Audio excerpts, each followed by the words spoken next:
Seul un jeune sur 3 est sûr d'aller voter ce dimanche. Et pourtant, cette génération est née avec Erasmus, l'euro, l'espace Schengen. Mais se sent-elle pour autant citoyenne de l'Union européenne? Pour le savoir, nous allons aller à sa rencontre et tout d'abord dans l'un des lieux les plus internationaux de Marseille, une auberge de jeunesse.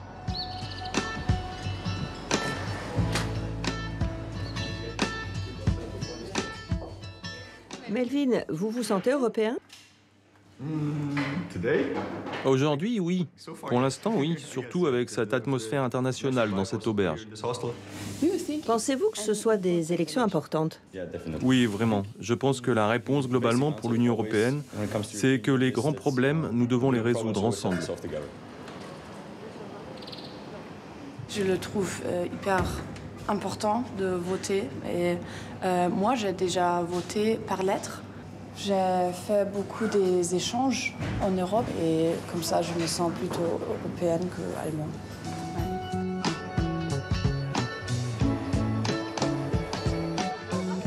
L'Europe, elle peut se vivre tout simplement ici, depuis notre région. Nous avons rendez-vous justement avec une classe de seconde euro du lycée Marcel Pagnol.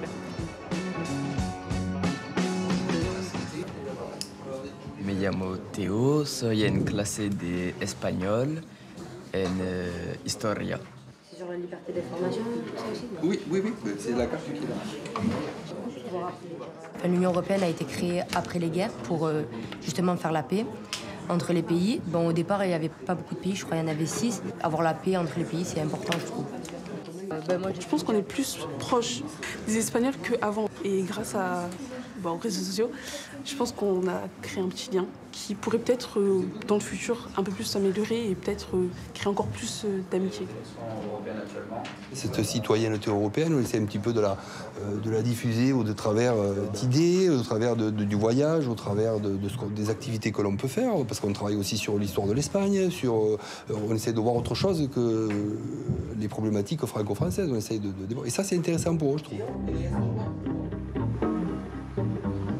L'Union européenne était au départ uniquement économique, mais dès les années 80, les programmes d'échange et d'éducation se sont multipliés. Alors nous allons justement rencontrer l'une des jeunes membres du corps européen de solidarité.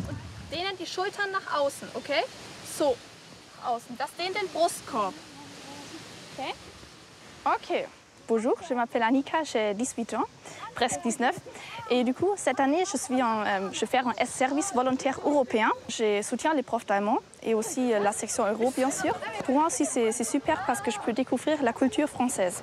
Aujourd'hui, les jeunes sont très ouvertes et ça, c'est super. On peut le voir ça aussi, ici. Je crois que ma présence aussi sensibilise les élèves pour les valeurs européennes.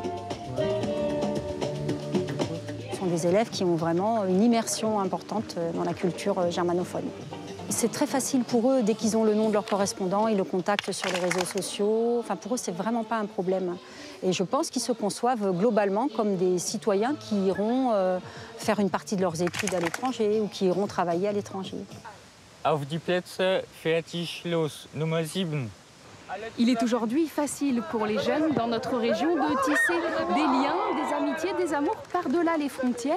Il en résulte aujourd'hui un certain sentiment de citoyenneté européenne, un sentiment qu'on ne retrouve pourtant pas encore dans les urnes. Lors des dernières élections pour le Parlement, plus de 2 jeunes Européens sur 3 se sont abstenus.